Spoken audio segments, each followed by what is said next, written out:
आने वाले दिनों में देश के 5 राज्यों में यानी पश्चिम बंगाल, केरल, तमिलनाडु, असम और पुडुचेरी में विधानसभा चुनाव होने वाले हैं। लिहाजा तमाम सियासी दलों ने अपनी अपनी तैयारी शुरू कर दी है। इसी कड़ी में कांग्रेस नेता राहुल गांधी ने हाल ही में तमिलनाडु, केरल, पुडुचेरी और असम के दौरे पर थे, लेकिन वो अब तक पश्चिम बंगाल नहीं गए हैं। ऐसा तब है जब टीएमसी और बीजेपी ने बंगाल चुनाव को लेकर अपनी पूरी ताकत झोंकी हुई है। ऐसे में सवाल उठ रहे हैं कि आखिर राहुल गांधी अब तक बंगाल क्यों नहीं गए। जानकारों की माने तो ऐसा लग रहा है कि राहुल गांधी बंगाल को लेकर पशुपेश में है।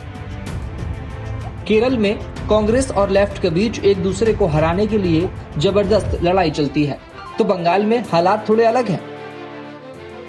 बंगाल कांग्रेस के सूत्रों की माने तो उनकी पार्टी के लिए यहां लेफ्ट से गठबंधन करना मुश्किल चुनौती होगा। लेफ्ट दलों ने 28 फरवरी को बंगाल में होने वाली रैली के लिए राहुल और प्रियंका गांधी को न्योता भेजा है, लेकिन लेफ्ट की रैली के लिए किसे भेजा जाए, इसको लेकर कांग्रेस के नेता फंस गए हैं। इसका समाधान कुछ इस तरह तलाशा जा रहा है, प्रियंका गांधी को वहां कुछ दौरे के लिए भेज दिया जाए, जबकि राहुल गांधी का किफायती से इस्तेमाल किया जाए।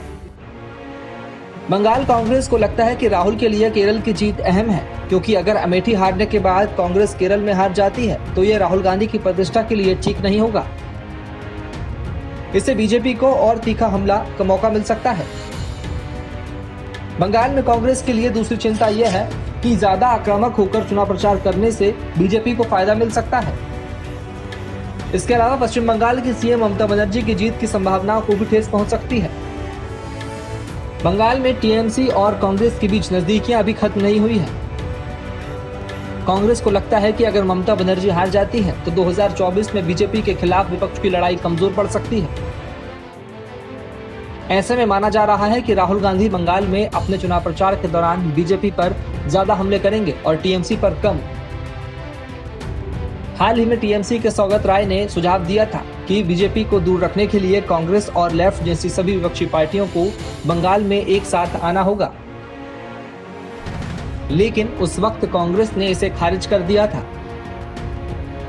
मगर अब इस पर फिर से विचार हो सकता है। अगर ऐसा हुआ तो बीजेपी के खिलाफ जंग में राहुल गांधी ममता बनर्जी का साथ दे सकते हैं। Bureau report,